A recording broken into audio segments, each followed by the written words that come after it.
Welcome, everybody. Brother Goodwin here, and Process Spotlight. Doc is here with me. We're going to share some important things going on in the world today from a point of view of end-time prophecy, as we always do. We've been going through the book of Daniel, my Daniel study guide here. Doc and I have been going through that in the TV programs that you can find on YouTube and Rumble right here at Prophecy in the Spotlight. And I think next week we're going to spend some time talking about Daniel in one of these radio clips here. So welcome to those of you on the radio and those of you watching us on YouTube or Rumble. Doc, I want to read a verse in chapter 17 of Revelation, verse 12. It says, and the 10 horns which thou sawest are 10 kings, which have received no kingdom as yet. That's interesting. Right. No kingdom.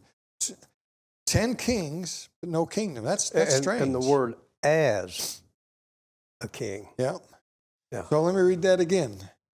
The 10 horns which thou sawest are 10 kings, which have received no kingdom as yet. As yet. As yet. But receive power as kings. There you go. 1 hour with the beast. And I don't think he means a literal hour there. No, but it says as a king. So that tells me, or in my thinking, we're not talking about the same thing as we would think about as a king over his kingdom. I think it's talking about somebody that's more of a puppet as a king. There's another king over him. Let me go back a little bit here and get some context here. Verse 8, the beast that thou sawest was and is not and shall ascend out of the bottomless pit and go into perdition. And they that dwell on the earth, there's no doubt who that is. And they that dwell on the earth shall wonder, whose names were not written in the book of life. Now, these are lost people. Yes. From the foundation of the world, when they beheld the beast that was and is not and yet is. And here is the mind which hath wisdom. And I'm in verse 9 now. The 7 heads are 7 mountains on which the woman sitteth. That's the 7 major Gentile kingdoms that we come from the Old Testament. And they say there are 7 hills, but that's not the literal meaning here. That's not what this is about. These are 7 kingdoms that existed. These are the 7 major kingdoms. Okay. And there are 7 kings, 5 are fallen, and 1 is, and the other is not yet come. Right. Well, of course, you got to realize John's writing this from his future. Day, so it's future from his point. The Antichrist hasn't come on the scene That's right.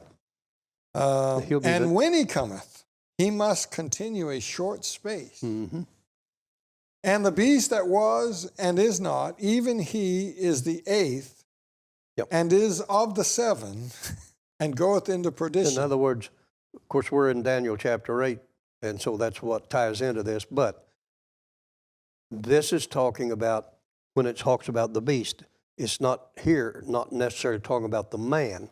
It's talking about the system, the beast system. Gentile rule over Israel. Everybody's got to keep this in mind. It's all about the Gentile rule over Israel. And that leads us to the verse we started with. I got a little context here, and probably should have went back and read the whole chapter, but then you come to verse 12. And the 10 horns which thou sawest, and we read about, we didn't read those ones, but they're a little further back. The 10 horns are like the 10 toes of Daniel 2. The horns are in Daniel 7. And he's talking about this same beast system, and he's using the horns here. 10 horns, 10 kings, 10 kingdoms, so to speak. Power. Yeah. But it's interesting. The 10 horns which thou sawest are 10 kings, not were, are 10 kings, which have received no kingdom. So these are, they might be men, they may not be men. They may be, like you said, they could be a financial system. I've held to the idea for many years that it's not necessarily a political structure as much as it is going to be an economic. And so the 10 kings, the 10 horns which thou sawest are 10 kings, which have received no kingdom. So how do you have a king without a kingdom? As yet. In other words, they are going to get a kingdom, but not yet. Hasn't happened yet. but receive power as king. That's it. To me, that 1 as hour. is key to saying that this is not your normal king ruling over a kingdom. Couldn't these all As also kings. be cabinet members of Well, the it might. Antichrist? It could in a be sense? something to do because it's definitely connected with the Antichrist. Yeah. And of course, the structure during a period of time, because it's obvious they're only going to have a 1 hour situation. Now I don't think that's 1 hour on the clock, prophetically speaking, but it is a short period of time versus a day or a week. Now listen to this, Doc. This isn't scripture. This is in the margin. This is something I wrote in my Bible. I don't know when I wrote this, but I wrote next to that verse, 10 kings with no kingdom, not elected. Yeah. These people were not elected by anybody. Because it's as a king. And so honestly, as we're talking about in this session, some things that I think we're watching the Trump administration, I believe, do some things that is very constructive of bringing the world toward some of the final pieces of the Antichrist kingdom. And that's what we wanted to discuss on today's little Yes. clip here. The first time I heard Donald Trump mention it, he was talking about Canada. And he said, well, maybe you need to become the 51st state. And that caught on. And then he said, maybe Mexico will become part of America. He's already changed the Gulf of Mexico to Gulf of America. And a whole bunch of people at both ends said, hey, do it for us. Yeah. And of course, everyone's saying, well, we got to divide up Canada, because the east coast of Canada is liberal, Quebec and all that. Mm-hmm. The west side is more conservative. Yeah. If you only made them one state and you gave them 2 senators, that'd be bad. Yeah. And But the idea is, whether that happens or not, I believe that sometime in the future, not because I've read of 5 different entities, the Elders of Zion and all of these different, the Illuminati, all of them have at some point in time, they want to divide the world into 10 segments. And not because they want that or have suggested that, but because of what the Bible says here. I believe there's going to come a time that there's going to be segments of the world tied together economically. well, the Bible's very clear in Daniel 2. You got the head of gold, Babylon, then you got the silver and Persia, Medes and the Persians. Yeah. And then you got Greece, and then you've got Rome, and then Rome becomes the 2 legs and then the 10 toes, mixed with miry clay, diversity and everything. And it makes up the complete man that's going to rule. I'm not saying the statue is the Antichrist, but it's a kingdom. The Antichrist kingdom is going to have some weaknesses because of bringing everybody together. Obviously, you're going to have weakness. But it's in its final stage is when it's completely standing on its feet. And the 10 toes, it and stands those 10 up. kings, those 10 horns, or those 10 toes. Daniel 7 it calls them 10 horns because it's talking about beasts there. Right. Talking about a statue with different metals. And then horns are used throughout the Bible as symbols of power. Yeah, and they push and they poke. Yeah, and authority. And we can see that in the last 2 weeks. Our president's been pushing and poking. Exactly right. And threatening to put tariffs on people to get them to... well, he's pushed them to the negotiating table for the main purpose of our border issue. Now, the next verse, Doc, after it says they will receive power as kings, 1 hour with the beast. Verse 13, these have one mind and shall give their power, this is those 10 horns now, they shall give their power and strength unto the beast. Right. So the 10 toes are going to yield to the entire kingdom. We're reading here in Revelation 17, and what we're reading is in chapter 17 and 18 is about Mystery Babylon, and it is taking you from the beginning of the tribulation all the way through.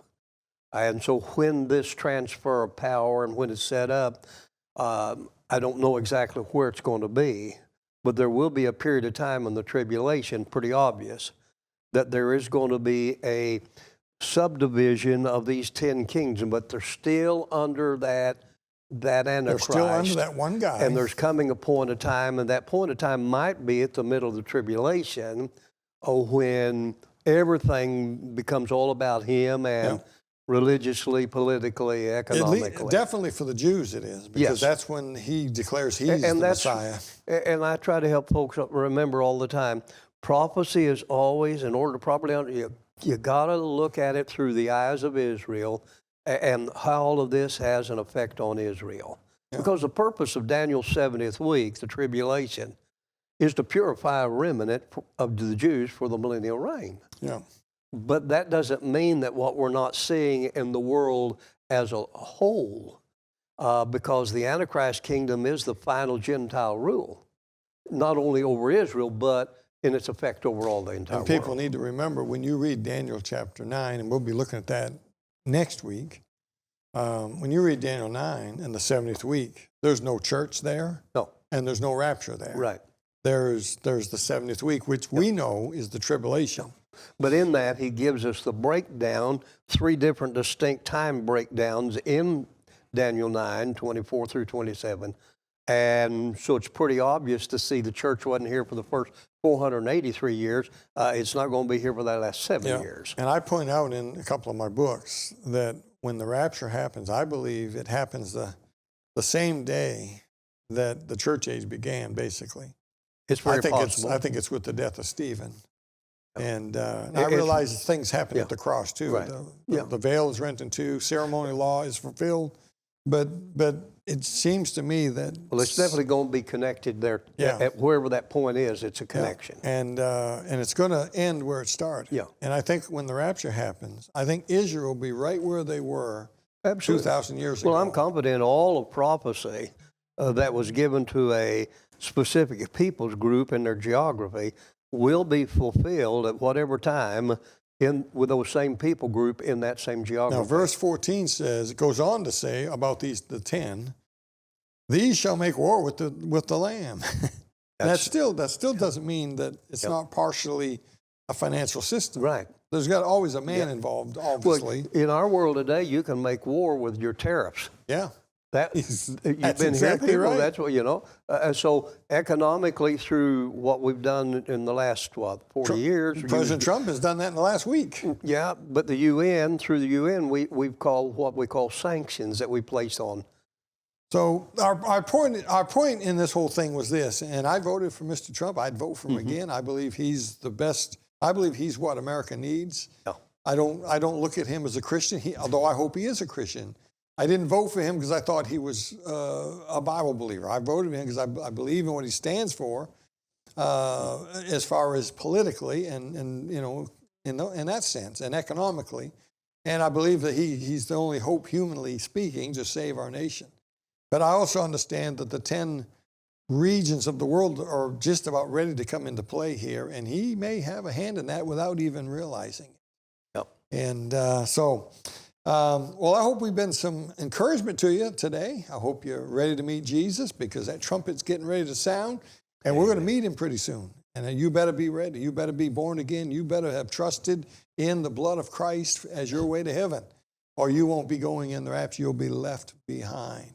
Well, we'll see you next time, and until then, keep your eyes on them skies.